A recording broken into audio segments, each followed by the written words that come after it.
Ice and Fire has countless mobs in the game, however the mod also comes with various weapons and armors to help us progress through the mod. Today we're diving into the mystical world of the Ice and Fire mod, where dragons soar the skies, ghosts haunt you during the night, and cyclopses just stare at you. Wait, what?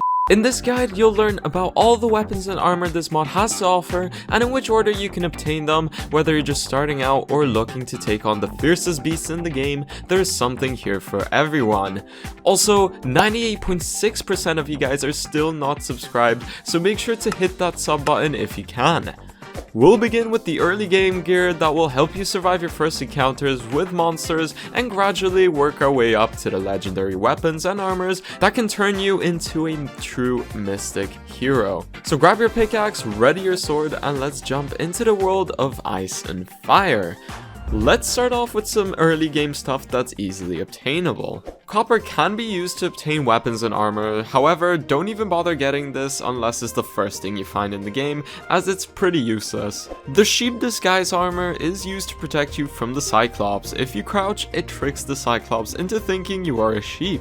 In essence, if you're wearing this armor, the Cyclops will not attack you unless you attack it. You can feel free to rob it blind and it will still not notice. The armor is crafted using wool and leather armor. Silver is probably one of the first ores you will encounter in your world. Found in the underground, it can be smelted into silver ingots, which can be used to make silver armor or tools. Silver tools and armor pretty much have the same durability and stats as iron, but silver has the additional bonus of dealing extra damage against undead mobs, which is a nice thing to have at the start of your playthrough.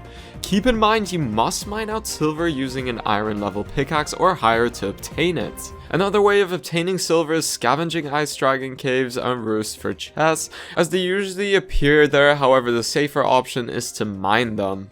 Silver armor also has a pretty unique look which gives off medieval vibes. In terms of crafting, silver armor and tools are crafted the exact same way as any other armor set, using silver ingots. As you traverse the lands and seas, you may stumble across dead dragons. They might seem useless at first, however they can be used to get a significant upgrade for your weapons. When you right click a dragon fossil, you will obtain dragon bones. Dragon bones are actually used to make useful tools and weapons. Two of these weapons are the dragon bone sword and the dragon bone bow. The dragon bone sword can be crafted using 2 dragon bones and a wither bone for the handle, which can be obtained from wither skeletons in the nether or cockatrices. The dragon bone sword is a nice upgrade from the steel sword, and it is very valuable as later on, once you slay a dragon, you can actually use it to upgrade into a much deadlier sword. The dragon bone bow, on the other hand, is made from 3 string and 2 dragon bones and 1 wither bone. However, the downside to this bow is that you need to make dragon bone arrows to use it. So unless you have a ton of wither bones, I wouldn't recommend it over the normal bow, as you can obtain regular arrows much faster. Later on, once you kill any type of dragon, as long as you have an empty glass bottle with you, fill up the bottle to get dragon blood, and there are 3 types of dragon blood that you can get: fire, ice, and lightning. And once obtained, they can be combined with the dragon bone sword to get an upgraded version of the sword.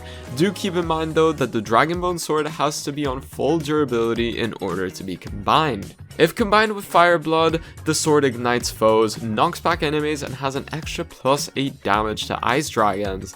The ice sword has the ability to freeze enemies and deals +8 damage to fire dragons. And finally, the lightning version, probably the strongest of them all, strikes targets with lightning and has +4 damage against both ice and fire dragons. Unfortunately, from the dragon bones you cannot get any armor, but by killing dragons you are finally able to upgrade armor to the dragon scale armor.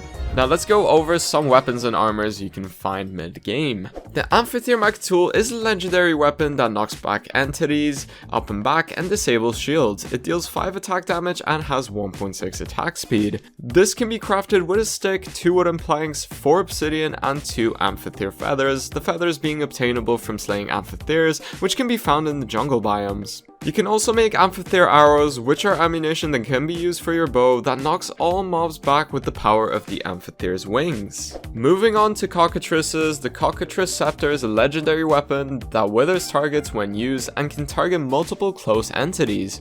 To do so, right click and hold with the weapon on any entity. The cockatrice scepter can be crafted with witherbones, cockatrice eye, and witherbone shard. The cockatrice eye being a 2.5% chance drop from slaying cockatrices in the savanna biomes. You can obtain deathworm chitin armor. After killing deathworms, you can obtain yourself some deathworm chitins. These can be used to make the deathworm chitin armor, which has 3 different variants depending on the type of chitin that's used. It gives plus 17 armor and plus 7 toughness. Also, from the deathworms, you can obtain the deathworm gauntlet, which is a legendary weapon that lashes targets with its tongue for 3 damage and pulls targets closer to a player.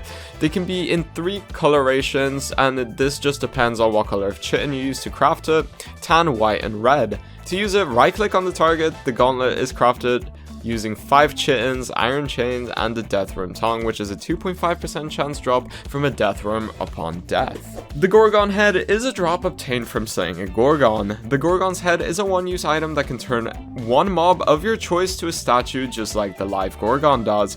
However, deathworms are actually unaffected by this due to their lack of eyes. And also, there is a fun fact that dragon skeletons can be turned to stone and even looted afterwards. However, if you do loot the skeleton after turning it to stone, then it will disappear entirely. It can also be used to craft a unique banner pattern.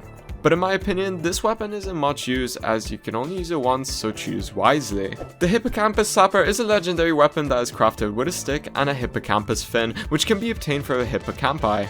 The Hippocampus Slapper has the same attack speed as a sword, but only deals 2 damage per attack. In addition, the Slapper will apply Nausea 2 for 5 seconds and Slowness 2 for 5 seconds to its targets. It's a pretty meme weapon to say the least. The Hippogriff Talon Sword is a legendary sword crafted from a stick, 2 feathers, an iron ingot, and a Hippogriff Talon, which is a 2.5% drop from a Hippogriff. It deals slash damage to targets that deals extra damage, alongside its base 6.5 attack damage. A pretty sharp sword to say the least. Hydra Fangs can be used to craft Hydra arrows, which poison and leech life from targets. They are crafted using a lily pad, stick, and a Hydra Fang. This in return gives you 4 arrows. It is quite expensive to make these arrows, however, but you can apparently get Hydra Fangs from trading with scribes, so be sure to try it out. From the Myrmexes, Myrmex Chitin armor can be crafted using Myrmex Chitin, and there are 2 variants of this armor, desert and jungle variations, depending on what kind of variation of Myrmexes you slay.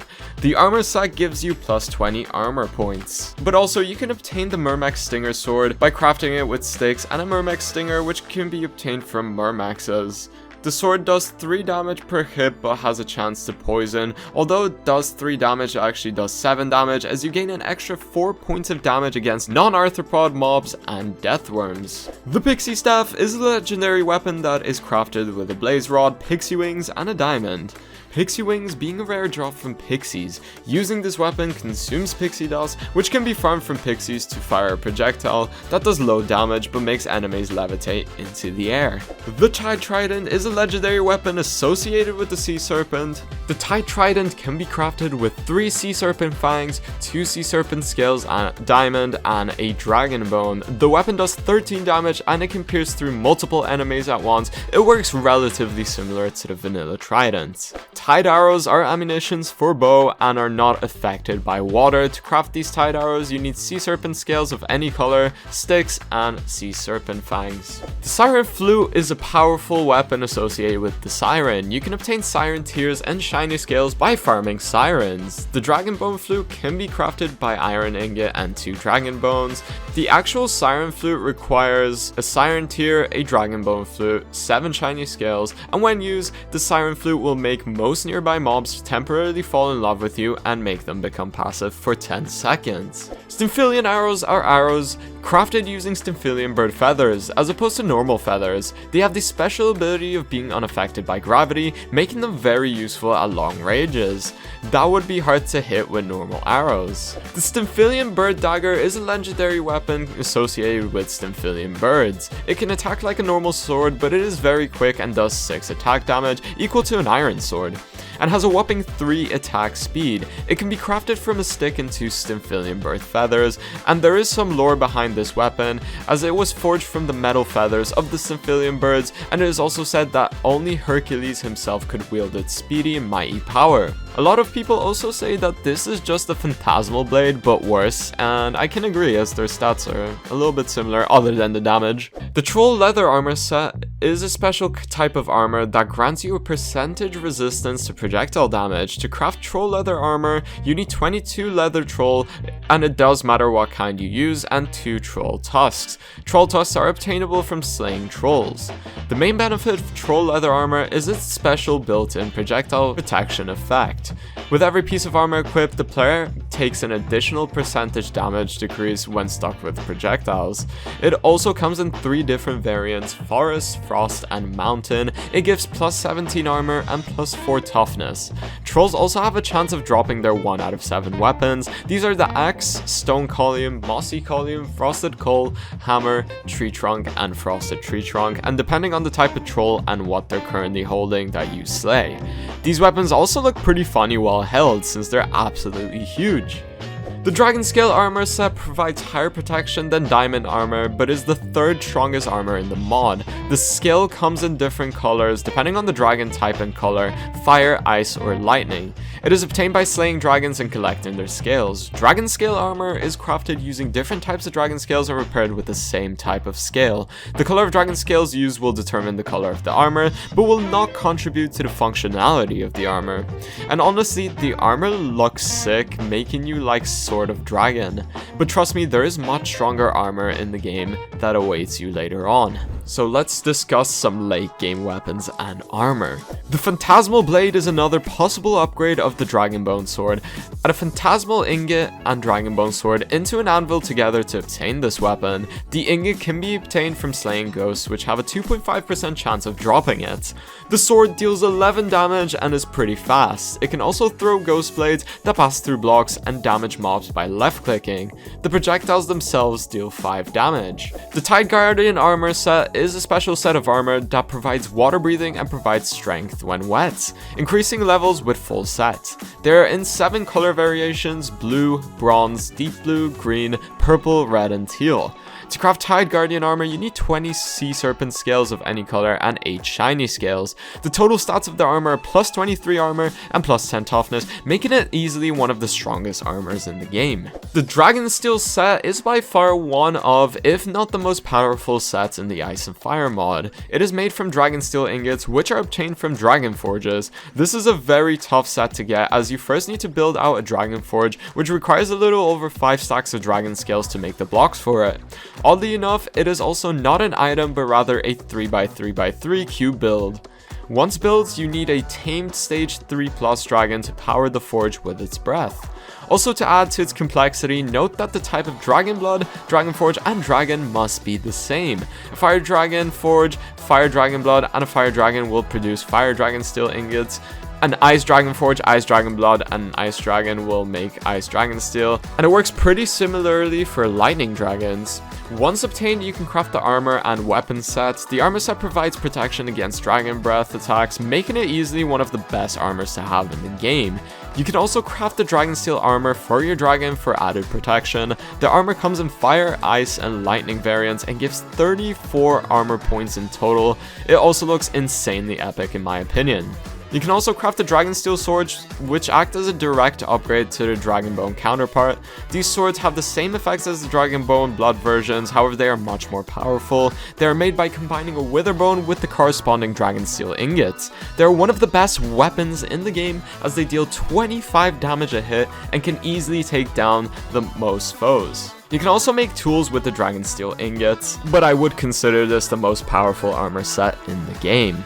And there you have it, guys. This is your complete guide to the weapons and armors in the Ice and Fire mod. From humble beginnings with silver tools to the unmatched power of Dragon Steel gear, this mod offers a thrilling progression for any adventurer brave enough to face its mythical creatures. Remember, each piece of equipment not only boosts your strength and defense, but also immerses you deeper into the world of dragons, trolls, and other fantastical beings. Whether you're just starting your journey or hunting down the mightiest dragons, there's always something new to discover and master, so gear up, arm yourself with knowledge and courage, and dive into the epic world of Ice and Fire. Happy adventuring, and may the dragons be ever in your favor. Remember guys, if you enjoyed this guide, don't forget to like and subscribe for more Ice and Fire content. Have a good rest of your day, good luck in your survivals, and peace. Have a good one.